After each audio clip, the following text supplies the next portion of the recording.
আমরা প্রথাগতভাবে রাজনীতি দেখে এসেছি, অর্থ এবং পেশিশক্তির রাজনীতি। সেই জায়গাটাতে মানুষ যে পরিবর্তন চায় সেটা আমরা খুব ভালোভাবেই 24 এবং তার পরবর্তী সময়ে দেখছি।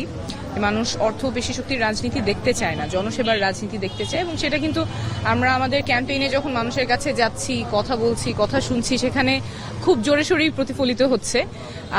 আমি আমার ক্যাম্পেইনটা খুব সচেতনভাবেই একটা ক্লিন ক্যাম্পেইন করার চেষ্টা করছি, যেখানে কোনো মাইকিং আমরা ব্যবহার করছি না, কোনো পোস্টার আমরা ব্যবহার করছি না।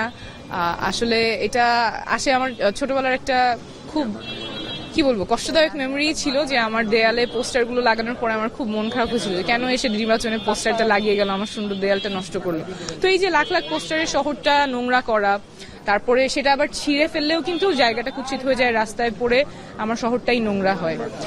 অতিরিক্ত লাউডস্পিকার ব্যবহার করলে যারা অসুস্থ আছেন, ছোটরা আছেন, মুরব্বীরা আছেন, শিক্ষার্থীরা আছেন, তাদের কষ্ট হয়। নোভা এলইডি টিভি, ঝকঝকে ছবি, নিখুঁত শব্দ, 5 বছরের ওয়ারেন্টি। নোভা মানি, সঠিক মান, নিশ্চিত সেবা। শোডাউন আমাদের এটা কারোই অজানা না যে বেশিরভাগ ক্ষেত্রে মানুষ ভাড়া করে শোডাউনগুলো করা হয়। তো এই যে লাখ লাখ পোস্টার, ভাড়া করা শোডাউন, মাইকিং, অতিরিক্ত লাউডস্পিকার ব্যবহার, এগুলো কিন্তু জনসেবার জন্য করা হয় না। এগুলো সাধারণত করা হয় সাধারণ জনগণের উপরে নিজের ক্ষমতার দাপট দেখিয়ে ভোটটা নেয়া। কিন্তু আমরা বিশ্বাস করি যে এই ক্ষমতার দাপটের চেয়ে অনেক বেশি শক্তিশালী মানুষের প্রতি মানুষের বিশ্বাস, আস্থা এবং আন্তরিক একটা কথোপকথন। তো সেই জন্যই আমাদের ক্যাম্পেইনটা চলছে, মানুষের কাছে যাওয়া, একদম তাদের দোরগোড়ায়, উঠানে, বাজারে, অলিতে গলিতে গিয়ে আমরা তাদের কথা শুনছি, কথা বলছি এবং আহ্বান জানাচ্ছি যাদেরই পরিচিত আছে ঢাকা 9-এর ভোটার, তারা একটা ফোন কল, 5 মিনিটের একটা ফোন কলে নতুন রাজনীতির পক্ষে আরেকজনকে তার পরিচিত জনের সাথে যাতে কথা বলেন।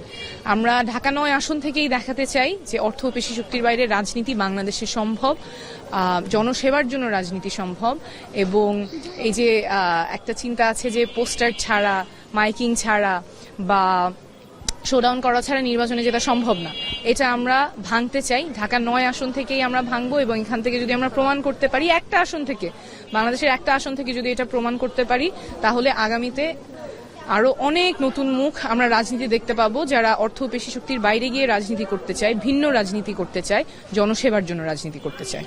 আচ্ছা, গেল কয়েকদিন ধরে আমরা দেখতে পাচ্ছি কিনা, আপনি কেমন দেখছেন পরিবেশ এখন পর্যন্ত?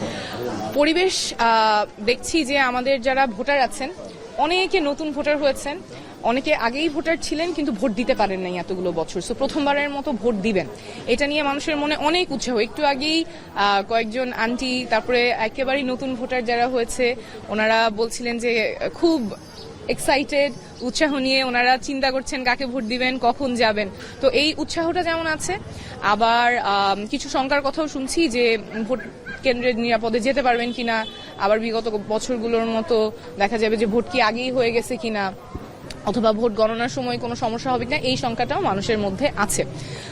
যেই উৎসাহ নিয়ে মানুষ মুখিয়ে আছে নির্বাচনের জন্য, আমার মনে হয় সেই ক্ষেত্রে মানুষের এই আশ্বস্ত হওয়া প্রয়োজন যে নির্বাচনটা সুষ্ঠু হবে এবং উৎসবমুখর পরিবেশেই সবাই সবার মনের মতো, ইচ্ছা মতো, স্বাধীনভাবে ভোট কেন্দ্রে গিয়ে নিরাপদে ভোটটা দিয়ে আসতে পারবেন।